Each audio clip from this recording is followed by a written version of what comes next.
You've seen it, right? On pretty much every treadmill, every fitness app, that super simple formula for finding your heart's absolute limit, 220 minus your age. It has been the go-to fitness advice for decades.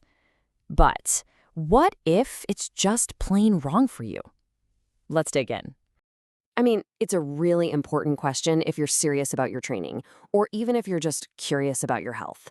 We're all told that this one little number based on our birthday is the key. But does that really make sense? Does it capture how complex you really are? And there it is, the Fox and Haskell formula. It's from way back in 1971. It's simple, it's easy to remember, and it is everywhere. It's so baked into our fitness culture that, honestly, we almost never stop to question it. We just do the math and call it a day. So here's what we're going to do. We are putting that famous formula under the microscope. We'll look at the hard data, check out some other options, and then find a way to get a truly personal number so you can train smarter. All right, let's start with the big one. For more than half a century, this has been the standard. And its simplicity is what made it so popular. But as we're about to see, that's also its biggest problem. And right there, that's the whole issue. We're not talking about a tiny rounding error here. Being off by 10 or 12 beats per minute, that can be the difference between a great workout and a waste of time. Or it could mean you're pushing way too hard when you don't mean to. The science just doesn't support using it for everyone. Okay, enough talk. Let's get into the numbers, because scientists have actually put these formulas to the test against thousands of real people in a lab setting. And the results? Well, they're pretty eye-opening. So, it's one thing for me to say they're inaccurate, right? But it's another thing to see it. Just how far off are we talking? And does it even matter which formula you pick? This is where the stats give us a really, really clear picture. All right, take a look at this table. You'll see two important columns here. Bias just tells us if a formula usually guesses too high or too low. But the really important number, the one we're going to focus on, is all the way on the right, RMSE. That stands for root mean square error. And that number, well, that tells the true story. So what the heck is RMSE? Think of it as the formula's average miss. If the RMSE is, say, 10, it means that for a typical person, the formula's guess is about 10 beats per minute off from their actual max heart rate. It's a straight-up measure of how wrong it usually is. Okay, so let's go back to our chart. The classic 220-age formula has an RMSE of 11.65. That is a huge margin of error. Your actual max heart rate could be 170, but the formula tells you it's 182 or maybe 158. That's not precise, That's a wild guess, and it is not good enough if you actually want to train effectively. And this chart just illustrates the problem perfectly. Look at that wide, spread-out curve on the bottom. That's reality. That's the beautiful, messy, diverse range of actual human heart rates. Now, look at those sharp little peaks. That's what the formulas predict. They try to cram everyone into this tiny, neat little box that just doesn't exist in the real world. The formulas see a simple world, but the data shows us we're all very different.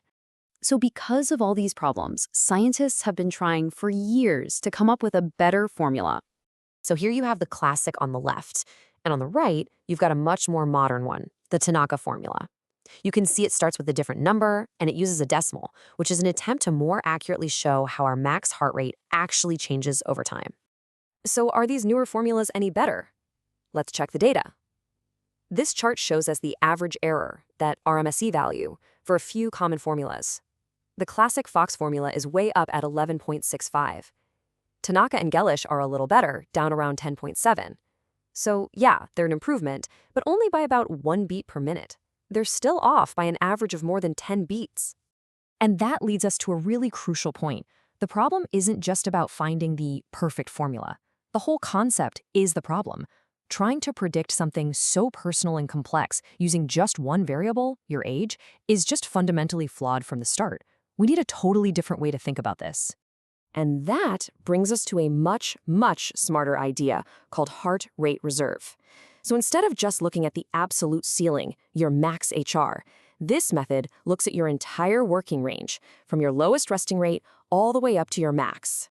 So, heart rate reserve is just your max heart rate minus your resting heart rate. That's it. But by including your resting heart rate, we suddenly add this super important piece of information that actually reflects your current fitness level.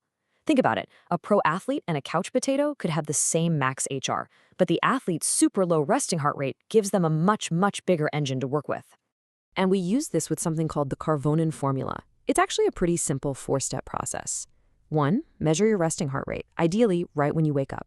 2, you can get an estimate for your max using a better formula, like Tanaka's.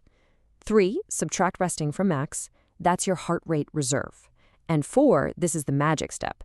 You take that reserve number, multiply it by the intensity you want, and then add your resting heart rate back in. That gives you your true target number. Okay, now let's see why this little bit of extra math makes such a huge difference in your actual workout. This is where we go from just guessing to actually training with precision. Just look at this table. It's for a 40-year-old. Using the old school method, a low-intensity 60% workout would be at 108 beats per minute. But with the Karvonen method, it's at 132.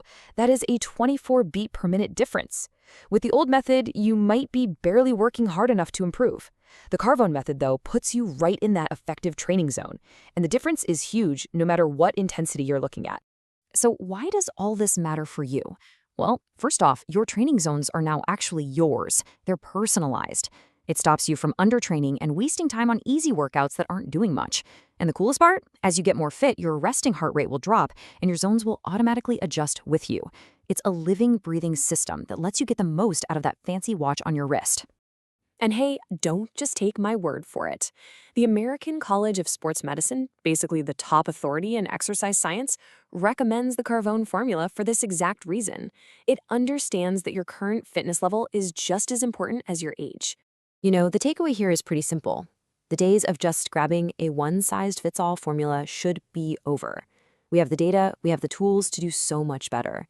Taking 5 minutes to calculate your heart rate reserve is probably one of the biggest upgrades you can make to your training, period. So I'll just leave you with this question to think about next time you work out. Look down at your watch, see that heart rate number, and ask yourself, is that number based on a 50-year-old myth or is it based on you?